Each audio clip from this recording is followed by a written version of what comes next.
All right, part one is you guys are going to be going into Canvas, and I'll show you in a minute what it looks like, but you're going to be going into Canvas inbox, and you're going to send to me an appropriately composed email. All right, so here's the requirements that you're going to do. It says, first off, you should correctly type my name, and I'll show you in a second how to do that. You're going to type Mrs. Filipiak, or you can type my full name, but I think Mrs. Filipiak works the best. You're going to do so in the to field.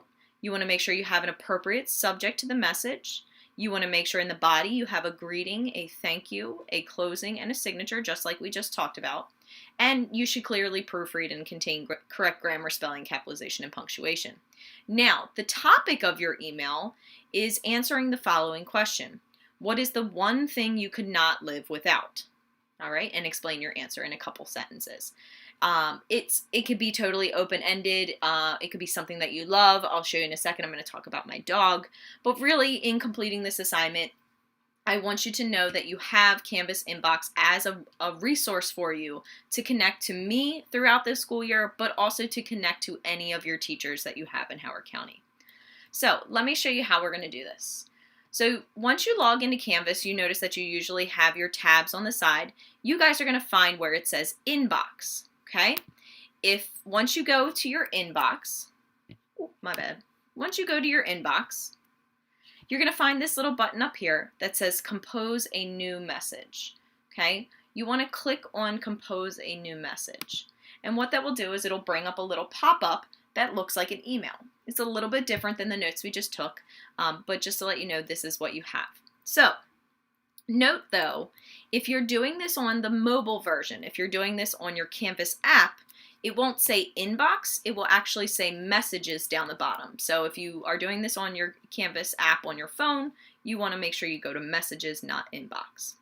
All right, now in composing this, we said the first thing that you should do is you can ignore the course part and just go to the to field. I'm not even sure if you guys have the course part, but just in case. In the to field, you want to start typing my name. So you'll see if you start typing Mrs. Filipiak, I should pop up and you can select me. Then the next part is you want to make sure you give it a subject. Since this is your email of introduction, the best way to add a subject here is simply to type email of introduction. Then you want to go into your body. Okay, this is an example for you. I've given my salutation, I've given my well wishes, I've answered the question, I've thanked you for reading this email, and then I've had a closing as well as a signature. I've gone through and made sure that I've proofread everything. Canvas does not have a specific spell check tool, so you want to make sure if you're typing this on the web, it might have little red squiggles to signify you have a spelling error, but you just want to make sure you proofread. Then, when you're ready to go, push the send button, and it will send it off to me in Canvas. I will respond back to you to let you know that I've actually gone through and given you credit for this, and you'll also be able to see it as a grade in Canvas. Now, one of the big things about this is, in addition to having you send me an email through Canvas Inbox, I also want you to get used to using it yourself. I might shoot out emails to the class through Canvas Inbox, so on a regular basis, you should be checking Canvas for one, for class assignments and your grades, but two, you should also be checking Canvas Inbox to see if you have any messages from your teachers. When you get to college, a platform like this is going to be used by professors, and therefore you should get used to it now. All right, that's part one of our project. That was sending me an email through Canvas Inbox.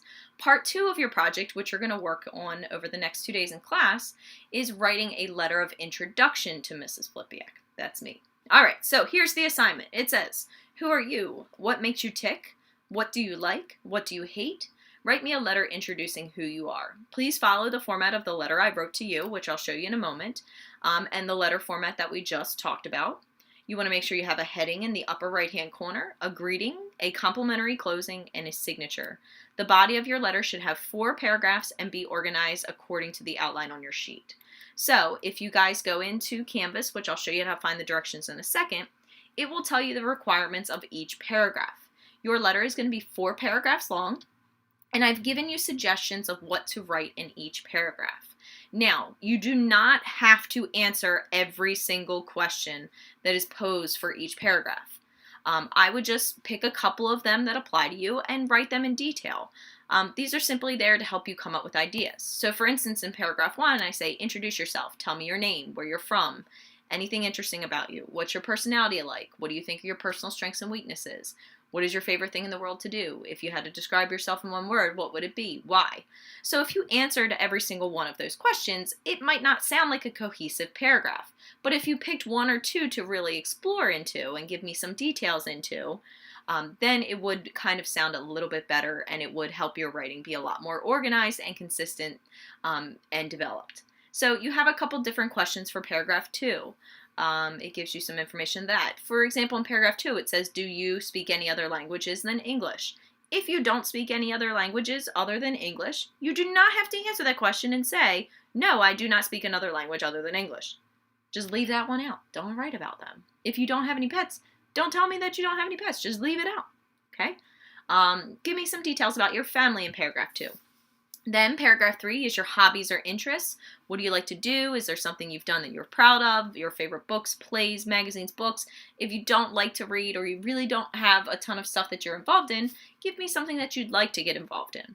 Then in paragraph 4, you're talking about school. What has English class been like for you? If you could learn anything, what would you want to learn? What are your goals for this year? Where do you see yourself in 10 years? What would you like to do with your life? Really open-ended as to your future here.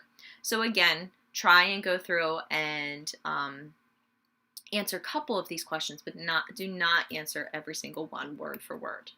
So if you guys go into the examples on the Canvas Cafe Who Are You project page on Canvas, you'll be able to see letter of introduction example. This is my letter to you where I've gone through and introduced myself. You can use the